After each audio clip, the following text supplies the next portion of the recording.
Let's talk to our professionals, and joining us today, Mimi Brown, a business owner, motivational speaker, and author. And may I say, her dad is the best publicist I've ever seen. Uh-oh. Jason Hall, the co-founder of Slow Roll Detroit in Detroit Bike City. And Blaine Fowler, the co-host of Blaine and Allison in the Morning Show on 96.3 WDVD. Thank you for being here. Mimi's dad stopped me on the street as he was literally flying down Lafayette. He goes, you know Mimi Brown?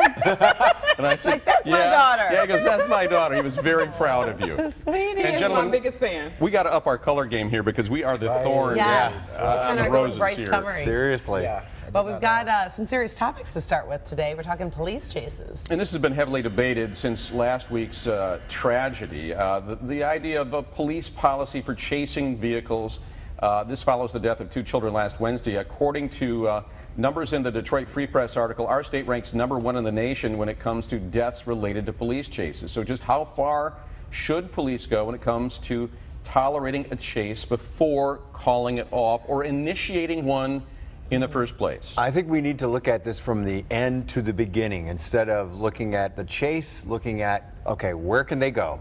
Now let's block those roads. Simple as that. I mean, that is terrible. So in other words, you're saying don't do the chase. I avoid it at all costs because we end up with what happened. And I know that Chief Craig said that they were trying to cancel the chase, but for whatever reason, the message wasn't received by all parties. And understand that's not going to eliminate the problem entirely because there's some felons just flee, right? Mm-hmm. They spot the police, and even if they don't give chase.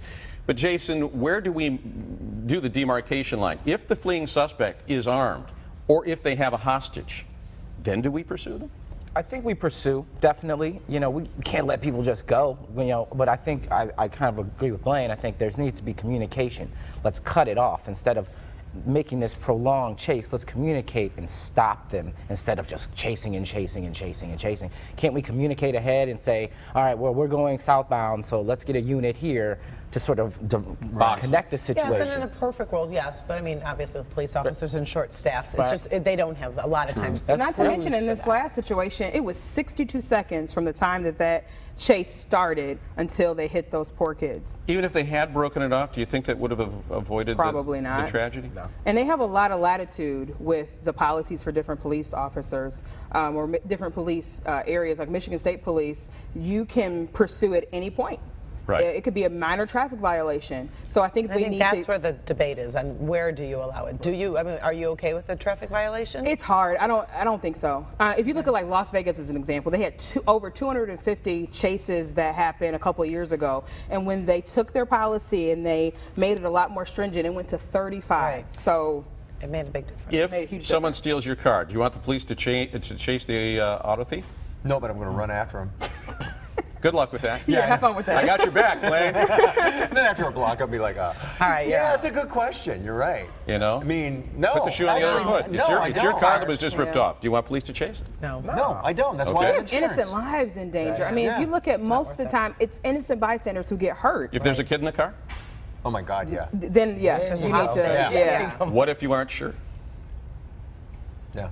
Then you use your discretion and you go for it. This is the problem that the police have, right? Yeah. You're like my dad asking these really hard questions. All right, let's talk about the Confederate flag. Obviously, that has been in the news for Keeping it light today. I know, we're doing hot topics, right? Banning the Confederate flag. We're letting...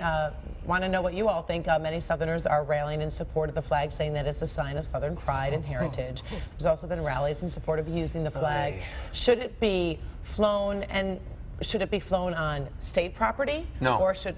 Absolutely. I figure everyone's going to agree on that. Yeah, absolutely not. Should it be flown in a historical sense, if it's a historical site, a battleground, a museum, something like that? Look, man, if it's in a museum and you're talking about the history, fine. But we're in how many times do I say this? It's 2015. Right. Let it go. And it's obviously tearing this country apart right now, this topic of a flag. And people don't even know the true history of it. You know what I mean? They're saying it's heritage and it's history, but they're not even clear on that. Well, they didn't put it on the State House in South Carolina until the civil rights era of the 1960s. Exactly. They did it as a giant... That's a statement. That was a, You know what I'm saying? That's a statement, and that's ridiculous. That just tells me not to go to South Carolina. Honestly. Are you surprised that there's so many people that? I mean, I would assume that most people would just say, put it away. I saw I'm surprised. one. I saw one this weekend in Taylor. Oh, for sure. Wow. Some guy was flying it out the back of his pickup truck. I'm like, are you serious? Come on, go to Hoedown, man. You see it all over the place downtown. You know, I'm not even kidding. It's ridiculous. All right, but what about, you know, obviously it's an offensive symbol to some. George Washington was, some folks are saying, how far do we take this in terms of people being offended? Do you take George Washington off the $1 bill? He was a slave owner. Come on. Well, I'm asking. This is what, Well, you know, there's the debate of changing people on the bills anyway. So let's change people on the bills. I'm not saying let's change it because of that, but I mean, you know, let's change the people on the bills. I'm not saying it's got to be that deep, but we're talking about this flag that is that's what it obviously, you know what I'm symbolizes. saying? And what it That's what represents. it's about. You know what I mean? George Washington, that's a different thing to me. okay. Next topic, let's lighten it up. No, yeah, shall we? Whether you think they're awesome or annoying, Disney says, leave your selfie stick at home. They've officially been banned from the Magic Kingdom and everywhere else in the Disney world. The top right says, look, it endangers employees in costume because they are pointy things, and it keeps them from interacting with you. They also endanger guests on rides and at the park. So they're saying, get rid of the sticks. But they're collapsible. You can put them in your pocket. Is Disney overreacting, or are they right? I don't know. I saw a great tweet over the weekend. And don't ban them because they act as lightning rods. Wow. I think I don't know. I don't think that they're necessary. Like, I'm not a selfie stick user, don't get me wrong. Like, if I have long enough arms or if I'm taking a selfie, I'm popping this way. But I think the hard part is, what if you use them on a ride and you had some folks who were doing that and then other people get injured or hurt? If you impale someone with a selfie stick. Or they go flying off. Or they go right? You're flying being off, spun. exactly. I was going to Cedar Point this weekend, and I would hate to see someone on a ride with a selfie stick and then someone else gets hurt. Right.